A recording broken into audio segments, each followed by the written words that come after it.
बाजार बोलता है।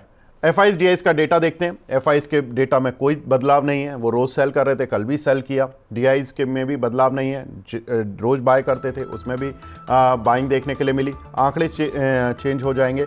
4486 करोड़ रुपए की सेलिंग की एफआईज ने, लेकिन डीआईज ने बाइंग की 4000 करोड़ रुपए की। अब इंपॉर्टेंट क्या था? इंपॉर्टेंट ये कि अभी तक रुपया टूट रहा था, अब रुपए को सपोर्ट मिला है। पिछले 1-2 दिन से रुपए ने मजबूती दिखानी शुरू की है, डिस्पाइट द फैक्ट कि मार्केट में सेल ऑफ देखने के लिए मिल रहा है। एफआई सेल ऑफ कर रहे हैं। मैं इस पर भी अमित सर से बात करूंगा, क्योंकि अमित सर बहुत अच्छे से डीपली करेंसी को एनालिसिस करते हैं। और ये तब हुआ है रुपए का बाउंस बैक जब आरबीआई गवर्नर ने सैटरडे को एक बात बोली थी। उन्होंने बोला था कि अब उन्होंने इंडिकेट कर दिया था कि रुपए में जो ये स्लाइड आ रहा है, जो गिरावट आ रही है, इसमें इंटरफेरेंस की ज़रूरत है। अभी तक वो मान नहीं रहे थे, लेकिन अब उन्होंने माना था, तो वो एक इंडिकेट किया था उन्होंने, पूरी तरह से नहीं बोला। और उसके बाद हम देख रहे हैं कि लगातार 1-2 दिन से रुपये में रुपया संभलता हुआ दिख रहा है। और रुपया संभलना मतलब है कि एफआईज की एंट्री के दरवाजे खुलना। तो ये एक इंपॉर्टेंट चीज़ है, जिसकी वजह से हम देख रहे हैं कि आज हो सकता है कि हम बॉटम की बात जो कर रहे हैं वो सच भी साबित हो जाए। आगे बढ़ते हैं, ग्लोबल इंडिसेस देख लेते हैं। ग्लोबल इंडिसेस के हाल में अमेरिकन मार्केट्स में देखें तो ठीक ठाक रुझान देखने के लिए मिला। हैंसेंग, चाइना, कोस्पी सब हरे में। तो ये प्रॉब्लम केवल इंडिया स्पेसिफिक चल रही है इस समय। कोई टैरिफ वैरिफ की बातें ये सब हमें शायद साइड में कर देनी चाहिए, क्योंकि टैरिफ दुनिया में लगाना चाह रहे हैं डोनाल्ड ट्रंप, कोई ऐसा नहीं कि हमारी कंट्री पर लगा रहे हैं। तो मैं आज ग्लोबल इंडिसेस से केवल यही इंडिकेशन लूंगा कि मार्केट ग्रीन में है।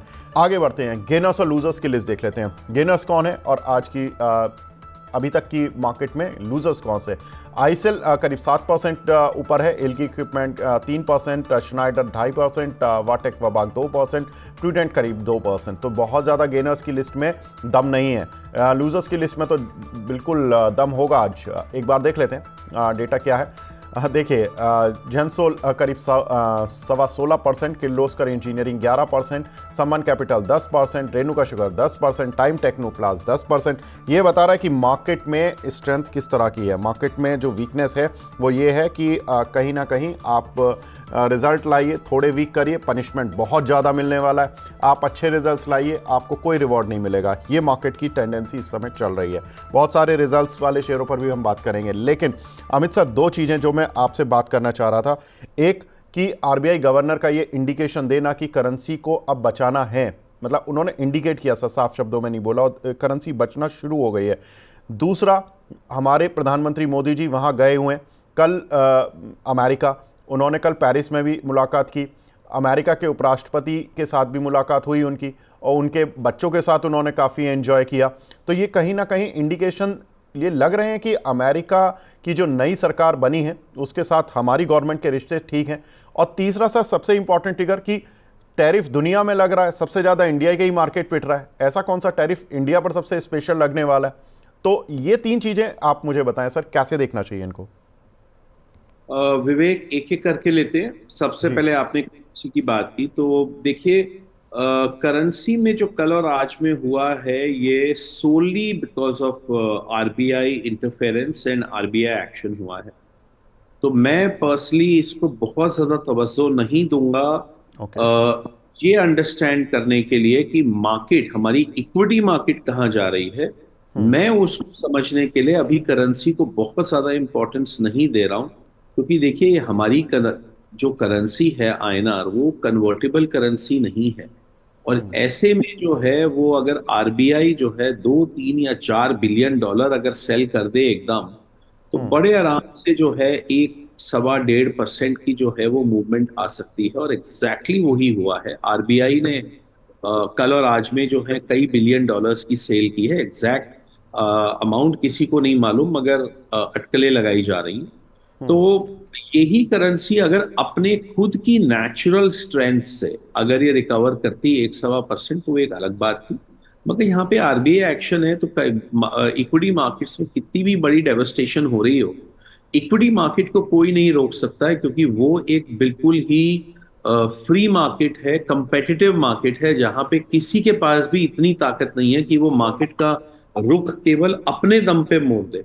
मगर करेंसी मार्केट में आरबीआई के पास वो क्लाउड है, वो पावर है। तो मैं करेंसी मार्केट में यस आई एग्री कि जो लेवल हमने कल देखने को हमें मिले थे 87.95 या समथिंग, वो लेवल जो है वो स्ट्रॉन्ग आईएनआर के बॉटम और डॉलर के टॉप लग गए हैं। और मुझे अभी कोई ऐसी आकांक्षा नहीं है, या बल्कि ऐसी कोई आशंका नहीं है जो कि जिससे मुझे लगे कि ये शायद 88 को भी तोड़ जाए। मैं कन्विंस्ड हूं कि जो बॉटम नेचुरली लगना चाहिए था वो आरबीआई की वजह से लग गया है। अब ये हो सकता है कि आरबीआई जहां पे डॉलर बेचना बंद करेगा वो दोबारा से रुपया डेप्रिशिएट हो सकता है और वो दोबारा से 87, 87.25, 87.50 जा सकता है। मगर ना तो उस डेप्रिसिएशन से जो है वो इक्विटी मार्केट का कोई लेना देना होगा, और ना ही कल और आज में 1-1.5% की एप्रिसिएशन से इक्विटी मार्केट का कोई लेना देना है। नंबर एक। नंबर दूसरा, जो आपने बात की ट्रम्प की और यूएस रिजीम की, ये बात बिल्कुल सही है कि डोनाल्ड ट्रम्प जो हैं वो टैरिफ्स को केवल एक नेगोशिएशन टैक्टिक के तौर पे यूज कर रहे हैं। हर वर्ल्ड की हर एक कंट्री से उनको क्या क्या चीजें मनवानी है वो लॉन्ड्री लिस्ट उनकी पहले ही बनी हुई है। क्या कनाडा से करवाना है, क्या मेक्सिको से करवाना है, क्या यूरोपियन यूनियन से करवाना चाहते हैं, क्या हिंदुस्तान से करवाना चाहते हैं, वो उनकी लिस्ट बनी हुई है। उनका इंटरेस्ट जो है वो टैरिफ लगाने में उतना नहीं है, बल्कि टैरिफ का एक तरीके से थ्रेट दिखा के जो है अपनी बात मनवाने का जो है वो उनका नजरिया ज्यादा है।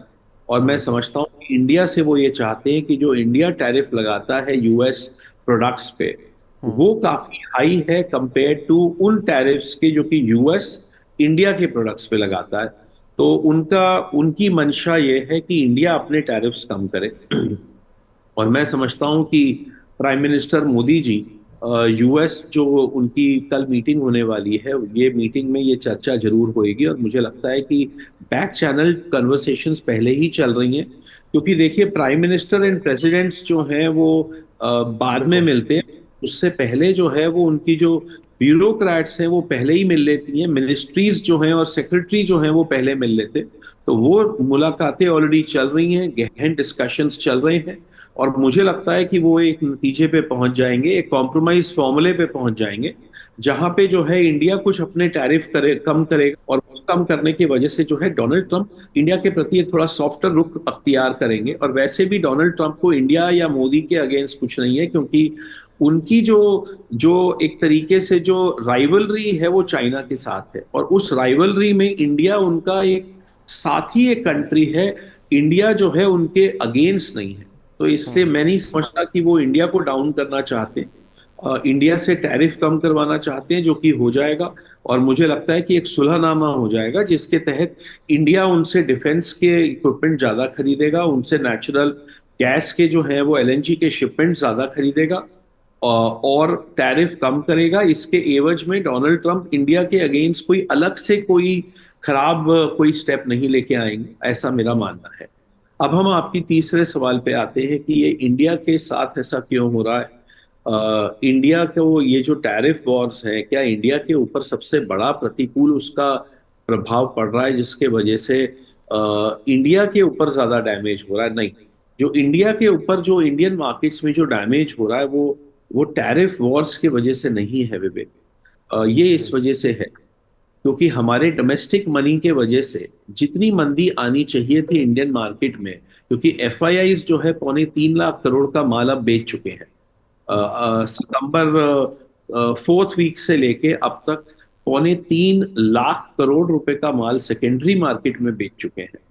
बहुत बड़ा क्वांटम होता है ये। अगर हमारा डोमेस्टिक फ्लोज नहीं होते तो कहीं ना कहीं हमारा निफ्टी जो है वो 20-21 हजार के आसपास रेंज में आ जाता। मगर हमारे डोमेस्टिक फ्लोज के वजह से हम 22,800 के नीचे निफ्टी में नहीं गए। तो मगर वो जो डोमेस्टिक फ्लोज हैं अब वो थोड़े से जो हैं वो वहां पे जो है लोगों को डाउट हो रहा है, वहां पे लोगों को एक शंका हो रही है कि कहीं ऐसा तो नहीं कि हम पैसा डाले जा रहे हैं और कहीं ये मार्केट जो है ये ज्यादा नीचे आ जाए। तो रिटेल जो लोग हैं, इन जो म्यूचुअल फंड्स में एसआईपी जा रही है, मुझे नहीं लगता कि वहां पे कोई बहुत बड़ा फॉल आने वाला है। मुझे लगता है कि वहां पे जो है रिवर्सल्स हो रहे हैं, वहां पे लोगों के सौदे कट रहे हैं, लेवरेज पोजीशंस कट रही हैं, कुछ लोग खुद अपनी मर्जी से माल बेच रहे हैं। तो ये सब होने की वजह से जो प्रेशर पहले पड़ना चाहिए था वो पहले नहीं पड़ा, क्योंकि उस समय हम डोमेस्टिकली बाय करते चले गए जो एफआईआईज माल बेच रहे थे। मगर चूंकि अब 4.5 महीने हो चुके हैं उनको माल बेचते बेचते, तो कहीं ना कहीं जो डोमेस्टिक प्लेयर्स हैं वो अब सरेंडर कर रहे हैं, वो अपनी हार मान रहे हैं कि शायद जो है हम गलत थे। और इस वजह से जो है जो फॉल पहले आना चाहिए था वो फॉल अब आ रहा है। सो ये एक नेचर का, इकोनॉमिक का जो है वो लॉ है, रूल है।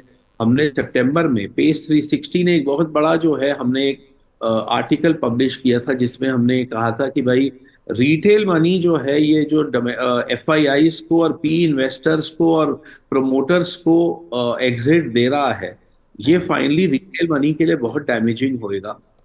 ये हमने सितंबर में कहा था जब मार्केट अपने ऑल टाइम हाई पे थी। और मैं समझता हूं कि कहीं ना कहीं वही चीज पिछले 4 महीने में हो गई है। तो ये सिर्फ उसका जो है एक नॉर्मलाइजेशन है, जो कि पहले नहीं गिरी वो अब गिर रही है, क्योंकि पहले रिटेल खरीद रहा था और अब रिटेल बेच रहा है। ये टैरिफ वॉर्स के वजह से नहीं है विवेक, क्योंकि अगर उस वजह से होता तो कहीं ना कहीं बाकी कंट्रीज हमसे बहुत ज्यादा गिर रही होती, जबकि ऐसा नहीं। बिल्कुल। तो सर ने काफ़ी डिटेल में बता दिया, लेकिन मैं अब कुछ खबरें डिटेल में ले लेता हूँ। फेड ने भी बोला है कि ब्याज दर घटाने में जल्दबाजी नहीं करेंगे और लेबर मार्केट मजबूत है हमारा। अमित सर, फेड जल्दबाजी नहीं करेगा, लेकिन क्या आरबीआई को करना पड़ेगा? क्योंकि आरबीआई आज इन्फ्लेशन कंट्रोल में है और जिस तरह के आईआईपी डेटा देखने के लिए मिले हैं, जीडीपी ग्रोथ डेटा देखने के लिए मिले हैं, वो इतने एनकरेजिंग नहीं है। अर्निंग्स ने भी उतना ज़्यादा खुश नहीं किया, कुछ पॉकेट्स में तो डिसअपॉइंटमेंट भी देखने के लिए मिला है। क्या आरबीआई पे प्रेशर होगा अप्रैल की पॉलिसी में रेट कट करने का, और अगर है तो उसका क्या इम्पैक्ट होगा, किन शेयरों पर होगा? विवेक, आरबीआई रेट कट करेगा ना या नहीं अप्रैल में, ये बहुत चीजों के ऊपर डिपेंड करेगा। अभी और अप्रैल के बीच में बहुत सारा इकोनॉमिक डेटा वर्ल्ड में भी आएगा, इंडिया में भी आएगा। उस समय इंडिया का इकोनॉमिक डेटा कैसा आ रहा है, उस समय डॉलर इंडेक्स क्या कर रहा है, आईएनआर का क्या, आईएनआर पे क्या इम्पैक्ट हो रहा है डॉलर इंडेक्स का, एफआईआईज माल बेच रहे हैं या खरीद रहे हैं, जी। कि बॉन्ड यील्ड्स बढ़ रही हैं या घट रही हैं। फेड जो है वो, क्योंकि तब तक तो ये ध्यान में रखिएगा कि मार्च में फेड की अगली मीटिंग भी है, जो कि आरबीआई की अप्रैल की मीटिंग से कुछ 2 हफ्ते पहले के करीब हो जाने वाली है। तो विवेक, बहुत सारे फैक्टर्स हैं। आज ये कह पाना कि आरबीआई अप्रैल में रेट कट करेगा या नहीं, ये जो है वो तकरीबन किसी भी एक्यूरेसी से कह पाना असंभव है। मगर मुझे ऐसा लगता है कि आरबीआई रेट कट की तरफ रुझान करेगा। अगर जो है डॉलर इंडेक्स यहाँ से बढ़ा नहीं बल्कि नीचे आ गया, और यूएस की यील्ड्स अगर यहाँ से बढ़ी नहीं और बल्कि थोड़ी नीचे आ गई, जिसकी कि मुझे पर्सनली संभावना लगती है, क्योंकि मुझे आने वाले समय में डेटा थोड़ा यूएस में डविश दिखता है और हॉकिश कम दिखता है। जी। तो मुझे लगता है कि यस, अप्रैल में आरबीआई का रेट कट आ सकता है। मगर मुझे लगता है कि ये मार्केट्स में इन एनी केस एक बहुत बड़ी रैली आने जा रही है विवेक। यहाँ से लेके अप्रैल के पहले और दूसरे हफ्ते तक एक बहुत बड़ी रैली आ रही है, जो कि इमर्जिंग मार्केट्स में भी आएगी और इंडिया में बहुत बढ़कर आएगी, क्योंकि इंडिया ने यूएस को भी अंडर परफॉर्म किया है और इमर्जिंग मार्केट्स को भी अंडर परफॉर्म किया है। जी। मेरा ऐसा मानना है कि इंडिया आउट परफॉर्म करेगा यूएस को भी और इमर्जिंग मार्केट्स को भी। और ये रैली जो है अगले 7 से बिल्कुल। लेके 8 में अनफोल्ड होने वाली है विवेक। सो इसलिए मैं इस बात के ऊपर अभी बहुत ज्यादा जो है मैं जो है नहीं टिप्पणी देना चाहूंगा कि आरबीआई क्या करेगा, क्योंकि ये बात अभी तय होने वाली है आने वाले डेटा पॉइंट्स और बिल्कुल। Global macro economic and global geo political development से। बट यस, मुझे लगता है कि कहीं ना कहीं बॉटम या तो लग चुके हैं या अगले कुछ घंटों ऑफ ट्रेडिंग में लग जाएंगे, और ये उसके बाद एक बहुत पावरफुल एक रैली अनलीश होने वाली है। और इन्वेस्टर्स को उसके लिए जो है वो तैयार हो जाना चाहिए, यहाँ पर माल खरीदना चाहिए, माल खरीद के उसको रख लेना चाहिए। एंड मेरे हिसाब से अगले 2 महीनों में बहुत प्रॉफिटेबल एग्जिट मिलेगा जो आज वो खरीद रहे हैं, जो उन्होंने 2 या 3 महीने पहले खरीदा था, उस पे बहुत ज्यादा नफा मिले या ना मिले, मगर जो अब वो खरीदेंगे आज में, कल में, परसों में, उसके ऊपर जो है मुझे लगता है कि उनको 6, 7, 8%, इवन 10% तक का मुनाफा जो है जरूर मिलेगा। बिल्कुल सर, स्टॉक मार्केट में सर प्रॉब्लम तीन रहती हैं, तीन फेसेस में मैं देखता हूँ मार्केट को। एक, जब मार्केट बहुत बुलिश चल रहा होता है तब अक्सर हम वैल्यूएशन पर अटक जाते हैं या कहते हैं कि ये शेयर तो बहुत ऊपर आ गया, थोड़ा नीचे आएगा तो लूँगा। थोड़ा नीचे आ जाता है तब मार्केट में थोड़ा एनालिस्ट या हम सब लोग इस तरह की बातें करते हैं कि ये थोड़ा सा अभी रुक जाते हैं, करेक्शन पूरी हो जाने देते हैं।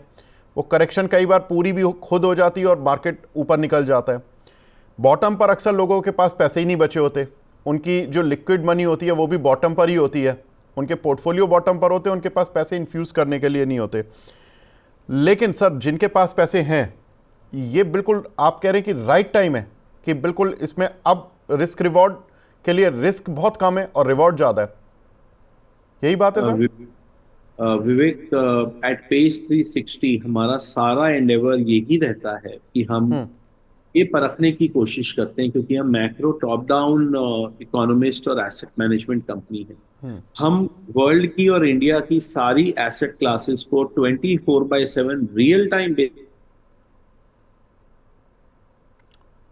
और यही हमारा जो है हमेशा सवाल हमारे जहन में रहता है कि कौन सी एसेट क्लास ऐसी है जहां पे कि रिस्क अगर आपका 2% का है तो रिवॉर्ड जो है वो उससे 3 गुना या 4 गुना रिवॉर्ड मिल सकता है वहां पे। और मैं आपको इस समय काफी कॉन्फिडेंस के साथ कह सकता हूं कि इंडियन इक्विटीज अब उस स्टेज पे आ चुकी है जहां पे रिस्क जो है वो आपका यहाँ पे 2% का है इंडेक्स लेवल पे, बल्कि अगर आप मेरे से सही मायने में पूछें तो 2% भी नहीं, मुझे 1% का रिस्क दिखता है विवेक। जस्ट 1%, 1% के रिस्क से अगर आप यहाँ पर पैसा अगर आप डालते हैं तो मुझे लगता है कि रिवॉर्ड है वो 6 से लेके 8%, बल्कि इवन 10% का भी रिवॉर्ड हो सकता है। इससे ज्यादा skewed risk reward Indian market में मेट्रिक या इससे ज्यादा फेवरेबल रिस्क रिवॉर्ड इक्वेशन मैं आपको ये कह सकता हूं कि मैंने पिछले 4.5 साल में पोस्ट कोविड मार्च 2020 के बाद मैंने ऐसी इक्वेशन नहीं देखी जो इस बार बन रही है। तो निवेशकों को यहाँ पे खुल के जो है खरीदारी करनी चाहिए। मैं उनको अच्छे स्टॉक्स खरीदने की मैं सलाह दूंगा। मैं उनको लॉस मेकिंग कंपनीज या 100 पी रेशियो वाले स्टॉक्स खरीदने की सलाह नहीं दूंगा। मैं उनको अच्छे क्वालिटी स्टॉक्स खरीदने की सलाह दूंगा, चाहे वो लार्ज कैप हो चाहे वो मिड कैप्स हो। स्मॉल कैप पे मैं थोड़ा सा रिस्ट्रिक्टेड रहूंगा, क्योंकि वहां पर जो है रैली पनपने में हो सकता है थोड़ा सा ज्यादा समय लग जाए। मगर लार्ज एंड मिड कैप में good quality stocks, profit making companies, reasonable P ratios का ये आप एक डाइवर्सिफाइड पोर्टफोलियो बनाइए और यहाँ पे आपका रिस्क जो है वो बहुत कम है और अगले 2 महीनों में पोटेंशियल रिवॉर्ड मैसिव है। तो बिल्कुल इससे बेहतर समय आपको ना तो कभी पिछले 4 साल में मिला था खरीदने के लिए रिस्क रिवॉर्ड के पॉइंट ऑफ व्यू से, और ना ही इससे बेहतर आपको आने वाले बहुत महीनों में देखने को मिलेगा। बिल्कुल। तो अमित सर की तरफ से पूरी हरी झंडी मिल गई है, आज खरीदने का सही समय है, अमित सर का मानना है। और चूंकि सारे जो पॉइंट्स हैं वो भी हमने काफ़ी कुछ तो डिस्कस कर लिए, लेकिन मैं कुछ खबरें बता देता हूं आप लोगों की जानकारी के लिए। यूक्रेन को एक दिन रूस में मिल जाना है, ऐसा डोनाल्ड ट्रंप कहते हैं। तो कहते हैं कि हम क्यों सुरक्षा के नाम पर यूक्रेन पर खर्च करें जब उनको रशिया का ही पार्ट हो जाना है। तो ये डोनाल्ड ट्रंप के अलग स्टेटमेंट रहते हैं, वो एक अलग ही तरह के बातें करते हैं। उन्होंने कहा है कि यूक्रेन पर जो हमने पहले भी खर्च किया है युद्ध के चक्कर में, यूक्रेन को वो वापस करना चाहिए। अब वो पैसे कैसे वापस करेगा, या तो हमें जो मिनरल्स हैं या रेयर अर्थ हैं उनके राइट से माइन करने के, तो वहाँ से हम अपना पैसा वसूल लेंगे। हालांकि जेलेंस्की ने भी कह दिया कि ठीक है आप अधिकार ले लीजिए, डील करने के लिए वो तैयार है अमेरिका से। तो ये एक बड़ा इंटरेस्टिंग डेवलपमेंट हो रहा है। इसका मतलब है कि कहीं ना कहीं वो जेलेंस्की को बैकफुट पे लेकर जा रहे हैं और पुतिन को आगे फ्रंट फुट पर ला रहे हैं, जिसकी वजह से हो सकता है कि युद्ध खत्म भी हो जाए और वो फेवर रशिया का ही इनडायरेक्टली लिया जा रहा है। साथ ही अगर देखें तो यूरोप की अमेरिका पर टैरिफ लगाने की तैयारी है। स्टील एल्यूमिनियम पर टैरिफ लगने से यूरोपियन कंट्रीज़ काफ़ी बौखला गए हैं। तो ये थोड़ा सा एक खबर जरूर हो सकती है जो कि मार्केट को डिसरप्ट करेगी। अमित सर, कितना बड़ा डिसरप्शन होगा, या ये यूरोप भी टेबल पर बैठकर बार्गेन करने के लिए अपनी तरफ से ये चाल चलना चाह रहा है कि ठीक है आपने टैरिफ लगाया हम भी लगाएंगे, ताकि जब टेबल पर बैठे तो दोनों की बात जो ऑनेस्टली हो पाए? एब्सोल्युटली विवेक, मुझे लगता है कि डोनाल्ड ट्रंप जितनी भी कंट्रीज पे या इकोनॉमिक जोन्स पे टैरिफ लगाने की बात कर रहे हैं, उनकी एंड में उनकी आकांक्षा जो है वो यही है कि उनको टैरिफ लगाने की नौबत ना आए और वो जो सामने वाली कंट्रीज हैं वो जो है उनकी बातों को मान लें। तो यूरोप से वो ये चाहते हैं कि वो अपनी डिफेंस स्पेंडिंग बढ़ाएं। यूरोप से वो चाहते हैं कि वो यूएस के गुड्स के ऊपर अपने थोड़े से टैरिफ्स कम करें। यूएस प्रोडक्ट्स को जो है अपनी कंट्री में ज़्यादा अच्छे से जो है उनकी बिक्री होने के लिए जो है वो जो रूल्स हैं वो उस तरीके से जो है वो बनाएं। तो आई थिंक कहीं ना कहीं मोस्ट ऑफ दी चीज़ों में कॉम्प्रोमाइजेज होंगे। डोनाल्ड ट्रंप पूरे वर्ल्ड के ऊपर टैरिफ नहीं लगाना चाहते हैं क्योंकि उससे यूएस में इन्फ्लेशन की प्रॉब्लम बढ़ सकती है। ये बात उनको भली भांति मालूम है और डोनाल्ड ट्रंप लगातार कहते आए हैं और उनको मानना है कि यूएस में इन्फ्लेशन प्रॉब्लम जो है बहुत बड़ा प्रॉब्लम है और बाइडेन के हारने का ये एक बहुत बड़ा कारण था। दो ही सबसे बड़े कारण थे, एक अनलिमिटेड और अनफेटर्ड इमिग्रेशन और दूसरा जो है वो इन्फ्लेशन।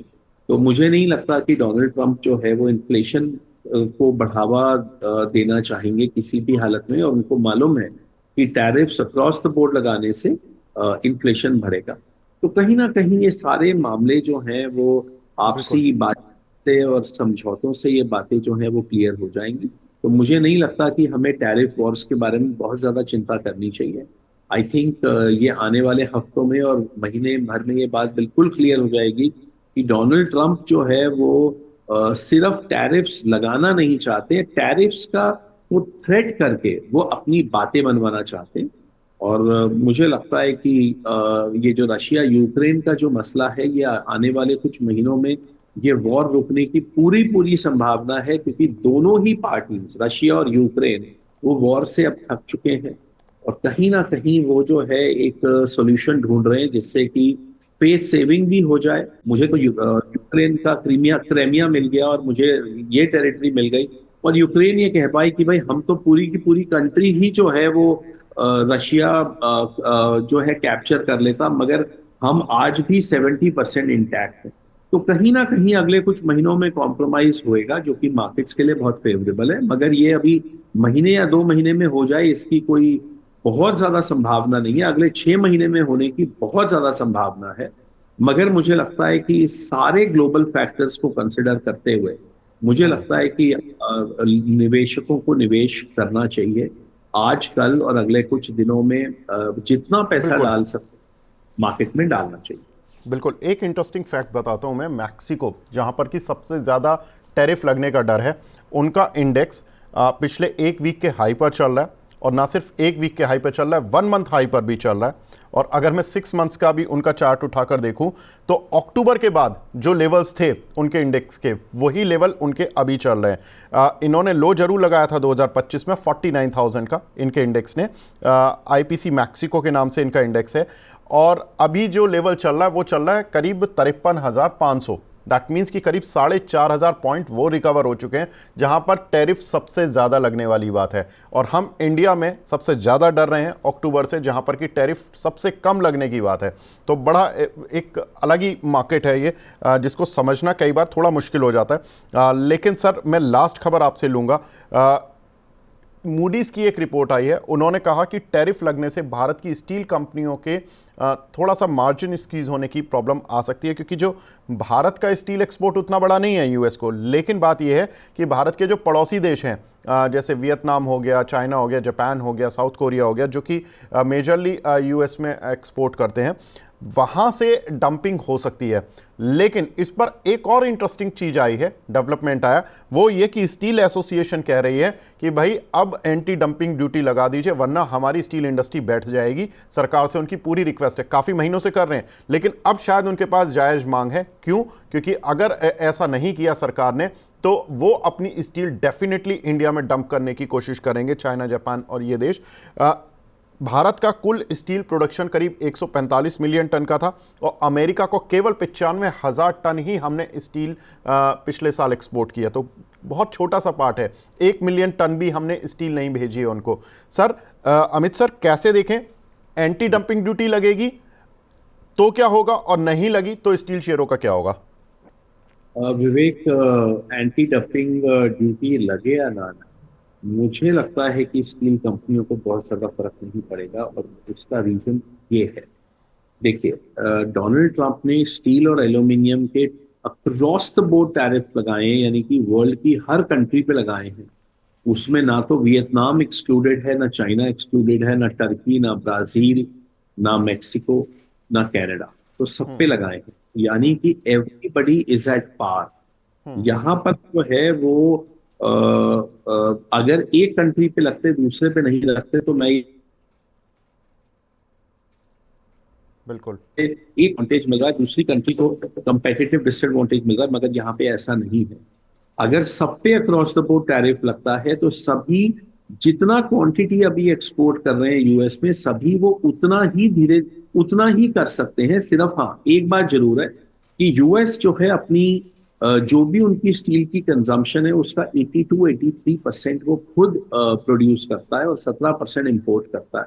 तो कहीं ना कहीं अगर ये ड्यूटी लगी रही तो आने वाले 1 साल, 2 साल, 4 साल में यूएस में कैपेसिटीज बढ़ेंगी और इंपोर्ट ओवरऑल उनका बाहर से कम हो जाएगा। मगर उसमें इंडिया वर्सेस चाइना या इंडिया वर्सेस वियतनाम में कहीं पे भी कोई फर्क नहीं पड़ने वाला है। ये जरूर हो सकता है कि सभी की थोड़े थोड़े एक्सपोर्ट कम हो जाए, और इंडिया का जैसा कि आपने बताया कि 145 मिलियन टन हमारा प्रोडक्शन है, जिसमें से 95,000 टन हमारा एक्सपोर्ट है, तो बहुत ही छोटा सा एक्सपोर्ट है। मुझे नहीं लगता कि इससे हमारी डोमेस्टिक इंडस्ट्री को कोई बहुत बड़ा फर्क पड़ने वाला है। और रही बात एंटी डंपिंग की, मैं श्योर नहीं हूं कि एंटी डंपिंग ड्यूटी लगेगी, क्योंकि जैसे जैसे आप एंटी डंपिंग ड्यूटी लगाते हैं वैसे वैसे कहीं ना कहीं जो आपकी डाउनस्ट्रीम जो इंडस्ट्रीज जो वो मटेरियल यूज कर रही है उनकी कॉस्टिंग बढ़ती है, वो अनकम्पिटिटिव होते हैं। तो स्टील इंडस्ट्री मगर इस समय थोड़े संकट में है, क्योंकि पिछले 2 साल में उनकी प्रॉफिटेबिलिटी के ऊपर काफी बड़ा हिट लगा है, मार्जिन बहुत कम हो गए हैं। तो ये हो सकता है कि कोई बीच का कोई ऐसा मेजर निकाल लिया जाए कि भाई थोड़ा स्टील इंडस्ट्री को भी रिलीफ मिल जाए, मगर जो डाउनस्ट्रीम यूनिट्स हैं उनको बहुत ज्यादा उनकी कॉस्टिंग ना बढ़े। मगर मैं निवेशकों को ये कहना चाहूंगा कि डोनाल्ड ट्रंप के स्टील और एल्यूमिनियम के टैरिफ से ना घबराएं।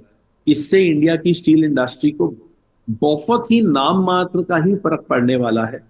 तो इसलिए जो है वो मुझे नहीं लगता वो बहुत बड़ा फैक्टर है। मगर हाँ, स्टील इंडस्ट्री कोशिश कर रही है कि एंटी डंपिंग ड्यूटी लग जाए। स्टील इंडस्ट्री पूरा एफर्ट कर रही है, क्योंकि इस समय उनकी प्रॉफिटेबिलिटी जो है चैलेंज।